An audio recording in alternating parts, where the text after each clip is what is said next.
Good evening friends. Nifty में आज का सीपीआर एवरेज सीपीआर था। ये ना ही ज़्यादा नैरो था और ना ही ज़्यादा वाइडर था। और डिसेंडिंग सीपीआर का फॉर्मेशन था। तो डिसेंडिंग सीपीआर में सीपीआर एक रेजिस्टेंस का काम करता है।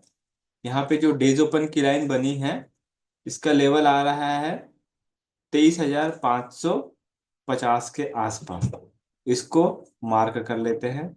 ये हमने डेज ओपन की लाइन मार्क कर लिया है। अब देखेंगे डिसेंडिंग सीपीआर में जो प्राइस का ओपनिंग है वो सीपीआर के अंदर हुआ है, और बीवैप और 20 में कॉम्बिनेशन बीवैप के नीचे 20 में का कॉम्बिनेशन है। तो सीपीआर के अंदर था। अगर सीपीआर से ऊपर की तरफ निकलता तो हम R1 प्रीवियस डे हाई की तरफ में जाते, लेकिन जो थर्ड कैंडल है वो सीपीआर से नीचे की तरफ में क्लोज दे दिया और 20 को भी डिसाइसिवली ब्रेक कर दिया नीचे की तरफ में। तो ये कैंडल हमको नीचे की तरफ में इशारा कर रहा था, तो पहला टारगेट हो जाता है S1। और S1 को अगर ब्रेक कर दिया नीचे 10:30 बजे के पहले, अगर S1 को ब्रेक कर दे रहा है तो S2 की तरफ में हम मूव हो जाएंगे। S1 प्रीवियस डे लो ब्रेक हुआ, S2 की तरफ में टारगेट लेना है। लेकिन जब S2 का लेवल ब्रेक हुआ तो यहाँ पे देखिए 20 में डिस्टेंस पे आ गया बहुत ज्यादा। यहाँ वीवेप के नीचे 20 क्या है, तो 20 से बहुत ज्यादा दूर है। इसी वजह से प्राइस पलट के वापस बाउंस हुआ। और जब 20 पे आएगा वहां से रिजेक्शन लेगा। ये थोड़ा पहले ही रिजेक्शन ले लिया। तो जब भी 20 से दूरी होता है 20 भी वापस आने की कोशिश करेगा। लेकिन यहाँ पे जो प्राइस का एक्शन है, अब देखिए एक डब्लू पैटर्न बनाते हुए ये बाउंस हुआ ऊपर की तरफ में। जब वीवेप के नीचे 20 में है तो वीवेप या 20 में से रिजेक्शन प्लान करते हैं। लेकिन यहाँ पे कोई रिजेक्शन कैंडल बना नहीं। तो जैसे ही ये वीवेप के ऊपर में चला गया प्राइस और S1 प्रीवियस डे लो को ऊपर की तरफ ब्रेक कर दिया, तो जब भी इनसाइड रेंज में घुसता है पहला टारगेट हो जाता है सीपीआर। तो इस वजह से ये कैंडल वीवेप के भी ऊपर गया था और मारुबो जो कैंडल था, इस कैंडल पे एंट्री करके हम डेज ओपन तक का टारगेट ले सकते हैं। इसके बाद यहाँ पे आप देखेंगे 20 का डिस्टेंस बहुत ज्यादा दूर हो गया है और वी वैप और 20 का क्रॉस ओवर इस कैंडल पे हो चुका है, जो कि सीपीआर के अंदर आ रहा था। जब तक सीपीआर से ऊपर नहीं निकलेगा तब तक हम ऊपर की तरफ में ट्रेड नहीं बनाते हैं। और डिसेंडिंग सीपीआर का केस था तो सीपीआर एक रिजेक्शन का काम करता है। तो ये जो दो कैंडल बने थे ये ट्रैपिंग कैंडल थे अपसाइड के लिए। वीवैप के ऊपर 20 का कॉम्बिनेशन निकल चुका है, इसलिए प्राइस जब पलट के नीचे की तरफ में आया डिसेंडिंग सीपीआर, तो सीपीआर से रिजेक्शन प्लान कर सकते हैं और डेज लो पे हम प्रॉफिट बुक कर सकते हैं। लेकिन यहाँ पे जब 20 पे आया तो वीवैप के ऊपर 20 इसलिए प्राइस बाउंस होके वापस डेज ओपन पे गया, और ये एक बार नहीं दो बार गया है। तो हम तो पहली बार में प्रॉफिट बुक कर लेंगे, उसके बाद तभी एंट्री करेंगे जब इसका हाई ब्रेक नहीं होता, तब तक ऊपर की तरफ में ट्रेड नहीं बनाएंगे। और इसका जो लो है ये ब्रेक नहीं होगा तब तक हम नीचे की तरफ में ट्रेड नहीं बनाएंगे। और इसके नीचे वीवैप है, तो जब तक वीवैप नहीं ब्रेक होगा नीचे की तरफ में तब नीचे की तरफ में टारगेट नहीं बनाएंगे। तो अगर इसका फॉर्मेशन देखेंगे तो ये एक डब्ल्यू पैटर्न बना रहा था। ये एक डब्ल्यू पैटर्न है।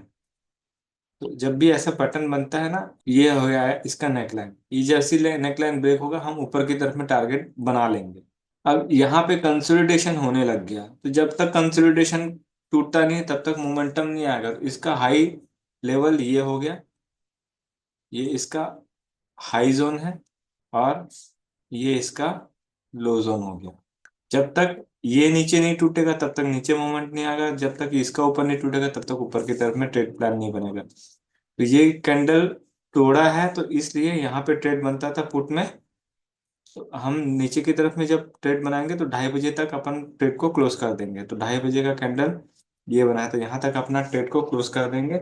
जरूरी नहीं कि वो S2 तक जाए, क्योंकि आखिरी आखिरी में नहीं जाता कई बार। हम नीचे की तरफ में तब पोजीशन बनाते हैं जब इसका लो ब्रेक होता है नीचे की तरफ में, तब फिर हम ट्रेड बनाते हैं। लेकिन वो भी एकदम ज्यादा नैरो सीपीआर का केस रहता है, तभी हम ऐसा कर सकते हैं। अभी प्राइस जो है वो वीवैप के नीचे 20 में है, इसलिए अभी डाउन साइड में है इंट्राडे बेसिस पे। तो इसको हम ऑप्शन चेन में समझ लेते हैं। देखिए ऑप्शन चेन में हम लगा रहे हैं 23,400 का कॉल। डेज ओपन की लाइन कहाँ बनी है 23,550, तो 150 points call in the money और 150 points put in the money का ऑप्शंस लगा लेते हैं। तो यहाँ पे कॉल और पुट पहली नजर में क्या है, कॉल एवरेज सीपीआर में आ रहा है और पुट नैरो सीपीआर में आ रहा है। कॉल सीपीआर के नीचे खुला है, डिसेंडिंग सीपीआर तो इसके रिजेक्शन के चांसेस रहेंगे, और पुट असेंडिंग सीपीआर है तो इसके ऊपर जाने के चांसेस रहेंगे। ओपनिंग मैटर करती है। प्राइस की ओपनिंग पुट में सीपीआर के ऊपर हुई थी और पहला कैंडल रेड फॉर्मेशन हुआ था, तो ये थोड़ा कंसोलिडेट होके जैसे ही वीवेब के ऊपर ईएमए की लाइन आ गई, और ये जो कैंडल बना 9:26 का डोजी कैंडल बना, और पूरा गोल्डन क्रॉसओवर इसी कैंडल पे मिला था। गोल्डन क्रॉसओवर उसको कहते हैं जब वीवेब और ईएमए का कॉम्बिनेशन पूरा क्रॉसओवर होके एक चैनल फॉर्मेशन करे, तो उसको गोल्डन क्रॉसओवर बोलते हैं। तो ये कैंडल गोल्डन क्रॉसओवर पे बना हुआ था, इसलिए यहाँ एंट्री बनती थी बाइंग की, सीपीआर से सपोर्ट लेते हुए। पहला टारगेट हो जाता R1 प्रीवियस डे हाई। जैसे ही R1 प्रीवियस डे हाई के ऊपर में एक बुलिश कैंडल बना, एटीएमए का लाइन पास है, यहाँ पे एंट्री करके नेक्स्ट टारगेट R2 R3 का ले सकते हैं। इसमें ध्यान देना ये है कि जब भी R8 और 13 EMA एक दूसरे को क्रॉस ना कर दे तब तक आप ट्रेड को बनाए रख सकते हैं।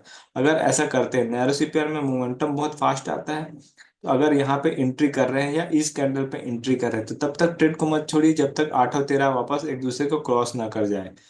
अगर एंट्री यहाँ कर रहे हैं, तो अगर मान लीजिए एटीएमए से थोड़ा दूर हो गया है, प्राइस एटीएमए से थोड़ा दूर हो गया है, ईएमए का फॉर्मेशन बहुत फैल गया है, तो आप वापस यहाँ पे प्रॉफिट बुक कर लीजिए।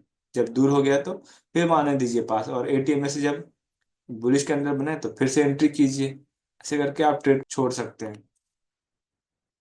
तो इस तरीके से मैंने बताया था, नैरो सीपीआर है तो R1 previous day high break होगा तो फिर R2 R3 पहुंच जाएगा। ये R3 भी पहुंच गया और R4 भी बढ़िया पहुंच गया था, तो हम ऊपर की तरफ में तो ट्रेड बहुत अच्छे से बना सकते हैं। लेकिन R4 के आने के बाद में प्राइस में एक करेक्शन आया, तो यहाँ पे देखेंगे कि S2 लेवल से थोड़ा नीचे की तरफ में आया, फिर यहाँ से करेक्शन लिया। अगर आपका प्रॉफिट R2 R3 लेवल तक हो चुका है तो आप प्रॉफिट बुक कर सकते हैं, और इसके ऊपर जा रहे हैं तो आप स्कैल्पिंग में एक एक लॉट बना करके छोड़ दीजिए। R4 तक आने के बाद में प्राइस डाउन आया, और यहाँ पे ईएमए और वीवैप जो है थोड़ा दूर हो गए, तो जब ईएमए एक्सपेंशन हो जाता है तो वापस श्रिंक होता है, तो हम श्रिंक होने का वेट करेंगे। यहाँ पे 8 और 13 का क्रॉसओवर इस कैंडल पे मिल गया था 10:14 पे, तो यहाँ पे क्रॉसओवर मिला है तो पुट में कॉल में भी आपको क्रॉसओवर दिखाई देगा।